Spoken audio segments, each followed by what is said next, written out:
นงอยู่สังปีสังคือปันนงอยู่หันตาปันตีต้อยนงเมื่อเข้ากับนงเมื่อไปแคบปังตีบนกบกูป้อหักนางก็ทุกลีคือปันป้อแป้งนางก็ทุกลีคือปันเมื่อหุบปันนี้ไปเข้าว่าเมื่อหุบปันเฮ็ดไปเข้าว่าฉันต้องไล่เมื่อขึ้น50เคยปีซื้อเคยปีซื้อปัน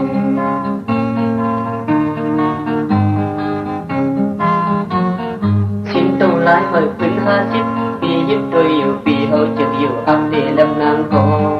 นับส่วนเงินอ่อนคำก้นทองกบเงินปีกบเงินปีเอาเด็กเต็มตามันเลย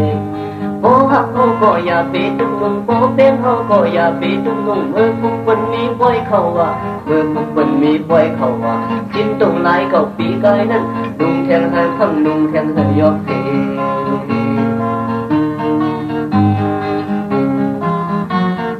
นั่งคอยคนก็สะอันปันมีก็เลี้ยงขึ้นมาอ้อปีเขาคือป้ามีเงินได้สิสุขโคเลี้ยงขึ้นเมื่อนุ่งเลยก็เมื่อปีผ่านเลยนะเอ้ยเคยนุ่งก็ได้จังเฮ็ดหือเด่นเมื่อปีหาแรงเงินนำปีที่สิสุขปัน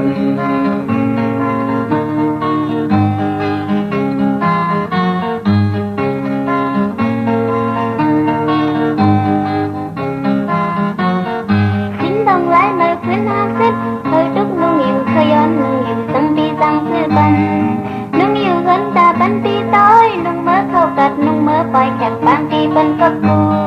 ป้อหักนางก็ทุกลีคือปันป้อแป้งนางก็ทุกลีคือปันเมื่อหุบปันนี้ไปเข้าว่าเมื่อหุบปันเฮ็ดไปเข้าว่าฉันต้องไล่เมื่อขึ้น50เคยปีซื้อเคยปีซื้อปัน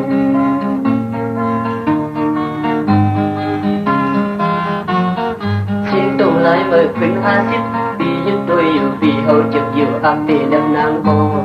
นับส่วนเงินอ่อนคำก้นทองกบเงินปีเอาเล็บเต็มตามันเลยโอ้หักเขาก็อย่าไปตุ้งนุ่งโอ้เป้งเขาก็อย่าไปตุ้งนุ่งเมื่อผู้คนมีบ่อยเขาว่าเมื่อผู้คนเฮ็ดบ่อยเขาว่าชิ้นตรงลายเก่าปีกายนั้นนุ่งแทงหาทั้งนุ่งแทงหายอกเท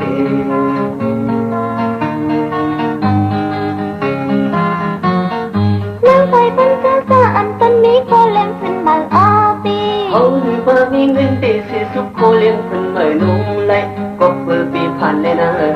เคยนุ่งก็ได้จังเฮ็ดหือเด่นเมื่อปีหาแรงเงินนำปีได้สิ้นสุดปัน